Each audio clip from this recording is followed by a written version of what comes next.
చూస్తున్న వైసీపీ అధికార ప్రతినిధి నాగార్జున యాదవ్కి బిగ్ షాక్. 14 రోజుల రిమాండ్ విధించింది Nampally court.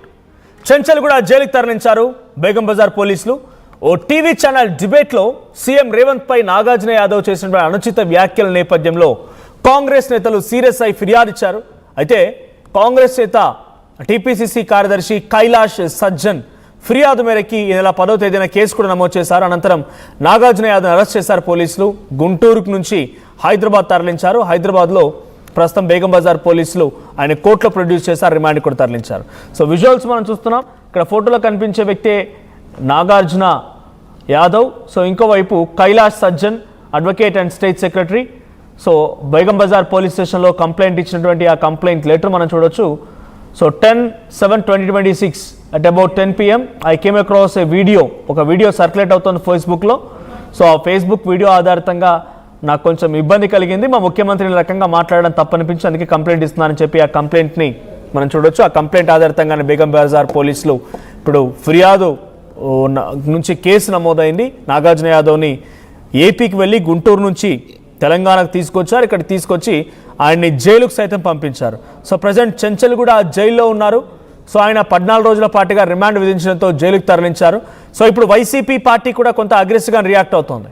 So YCP party ఇది చాలా రోజుల క్రితం వీడియో, సో ఇప్పుడు సర్క్యులేట్ అయింది. సో ఆ వీడియో ఆధారితంగా ఓ వ్యక్తిని అరెస్ట్ చేసి జైల్లో వేశారు.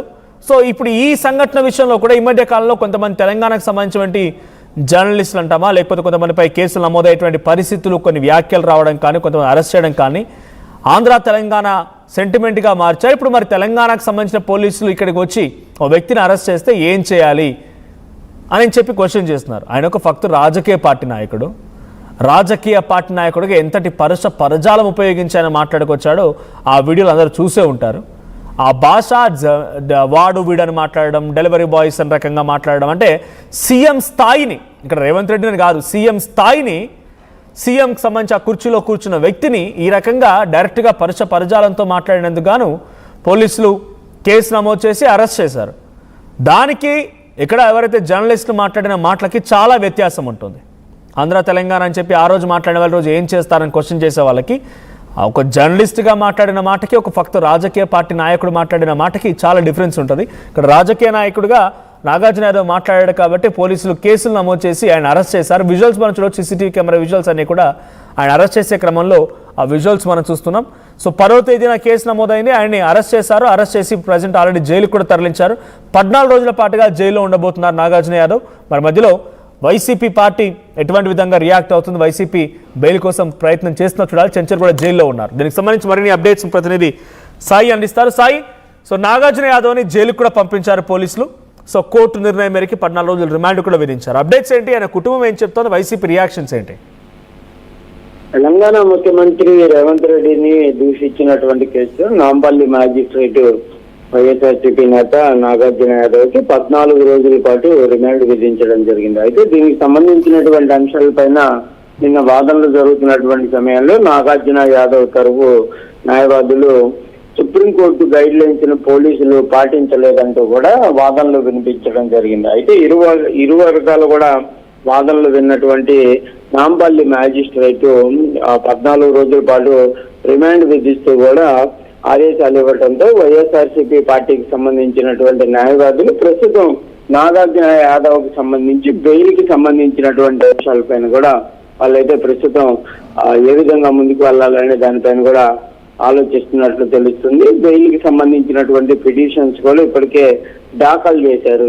ఈ మధ్య కాలంలో జరిగినటువంటి డిబేట్ లో క్లియర్ గా రేవంత్ రెడ్డిని పూర్తి స్థాయిలో అనుచితంగా మాట్లాడారంటూ కూడా కాంగ్రెస్ పార్టీ నేతలు ఇచ్చినటువంటి కేసుకు సంబంధించిన దానిపైన అరెస్టు చేయడం జరిగింది. అయితే నిన్న ఈ అంశానికి సంబంధించిన దానిపైన కాంగ్రెస్ పార్టీ, వైఎస్ఆర్సీపీ పార్టీకి సంబంధించినటువంటి శ్రేణులంతా కూడా రియాక్ట్ అవుతున్నటువంటి పరిస్థితులను కావాలని చెప్పి అక్రమంగా అరెస్టు చేశారంటూ కూడా వాళ్ళైతే మాట్లాడుతున్నటువంటి పరిస్థితులు కనిపిస్తున్నాయి. అయితే ఇటు కాంగ్రెస్ పార్టీకి సంబంధించినటువంటి వాళ్ళు కూడా తీవ్రంగా స్పందిస్తున్నారు. తమ ముఖ్యమంత్రిని కించపరిచే విధంగా వ్యాఖ్యలు చేస్తే మేము చూస్తూ ఉండాలా అంటూ కూడా వాళ్ళు కూడా వ్యాఖ్యానిస్తున్నటువంటి పరిస్థితులు ఉంది. ఈ నేపథ్యంలోనే మేము ఫిర్యాదు చేయడం జరిగింది అనే విధంగా కూడా TPCC social media state convener అయినటువంటి కైలాస్ సజ్జన్ కూడా మాట్లాడుతున్నటువంటి పరిస్థితులు అయితే కనిపిస్తున్నాయి. మొత్తంగా ఈ అంశంలో ఒక్కసారిగా రాజకీయాలు వేడెక్కాయనే విధంగా చెప్పొచ్చు. ఎందుకంటే రెండు రాష్ట్రాలకి సంబంధించినటువంటి అంశాలు అవడంతో ఇటు తెలంగాణలో కానీ ఆంధ్రాలో కానీ ఒకసారిగా రాజకీయాలు వేడెక్కాయి. దీనికి సంబంధించిన దానిపైన తీవ్రమైనటువంటి చర్చలు అయితే నడుస్తున్నటువంటి పరిస్థితులు అయితే కనిపిస్తున్నాయి. నాగార్జున యాదవ్ కి సంబంధించినటువంటి వ్యాఖ్యలపైన అనేక మంది అయితే విమర్శలు చేస్తున్నటువంటి పరిస్థితులు ఉంది. టీవీ డిబేట్లలో ఇష్టం వచ్చినట్లు మాట్లాడటం నాగార్జున యాదవ్ కి ఒక పరిపాటిగా మారిపోయింది అనే విధంగా కూడా టీడీపీ శ్రేణులు కూడా తీవ్ర ఆగ్రహాన్ని వ్యక్తం చేస్తున్నటువంటి పరిస్థితులు ఉన్నాయి. గతంలో చంద్రబాబును ఉద్దేశించి కూడా ఇదే విధంగా మాట్లాడినటువంటి పరిస్థితులు ఉన్నాయనే విధంగా కూడా టీడీపీ శ్రేణులు అయితే చెప్తున్నారు. మరి వైఎస్ఆర్సీపీ పార్టీ ఈ అంశంలో ఒక దూకుడుగా ముందుకు వెళ్తుంది. అలాంటి పరిస్థితులు ఉంటాయనేది కూడా చూడాలి. ఎందుకంటే నాగార్జున యాదవ్ కి సంబంధించినటువంటి అంశంలో కొంతమంది మాత్రమే రియాక్ట్ అవుతున్నటువంటి పరిస్థితులు పూర్తి స్థాయిలో పార్టీకి సంబంధించినటువంటి అంశాలుగా రియాక్ట్ అవుతున్నటువంటి పరిస్థితులు అయితే క్లియర్ గా కనిపిస్తున్నటువంటి పరిస్థితి లేదు. మరి ఎందుకు ఏంటనేది కూడా చూడాల్సినటువంటి అంశంగా కనిపిస్తుంది. మొత్తంగా మాత్రం నాగార్జున యాదవ్ తరఫు మాత్రం వైఎస్ఆర్సీపీ పార్టీకి సంబంధించినటువంటి లీగల్ సెల్ మాత్రం ప్రస్తుతం వాదనలు వినిపించడానికి సిద్ధంగా ఉంది. బెయిల్ పిటిషన్ ఇచ్చినటువంటి నేపథ్యంలో మరి ఈ రోజు బెయిల్ అంశాలను తీసుకుంటారా ఏంటనేది కూడా చూడాల్సినటువంటి పరిస్థితులు కనిపిస్తున్నాయి. Right, thank you Sai.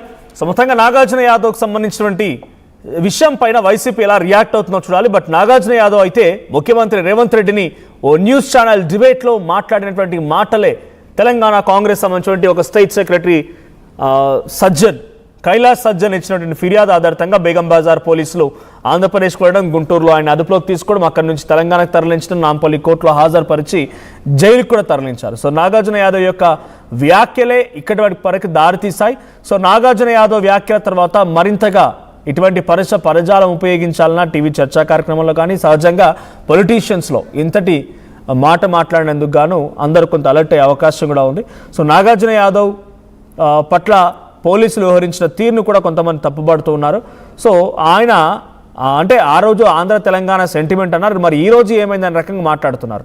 So జర్నలిస్టులు మాట్లాడిన మాటలకి ఒక ఫక్త్ పొలిటీషియన్ మాట్లాడిన మాటలకి చాలా వ్యత్యాసం ఉంటుంది. ఇది ఇంకో వైపు నుంచి చివరన కూడా వస్తుంది. ఏదేం జరిగిన నాగార్జున యాదవ్ని మాత్రం ప్రస్తుతానికి చెంచల్ కూడా జైలుకు తరలించారు. సో మీ అభిప్రాయం ఏంటి? నాగార్జున యాదవ్ని అరెస్ట్ చేయడం, జైలుకు తరలించడం సబబే అనుకుంటున్నారా? ముఖ్యమంత్రి రేవంత్ రెడ్డిని ఉద్దేశించి ఆ రకమైన భాష మాట్లాడడం మూలంగానే తగు శిక్షలు పడ్డాయని మీరు అనుకుంటున్నారా? కామెంట్ చేయండి. తెలంగాణలో అతిపెద్ద family shopping mall Mangalya shopping mall ఇప్పుడు దిల్సుఖ్ నగర్ మెయిన్ రోడ్ లో అందాల తార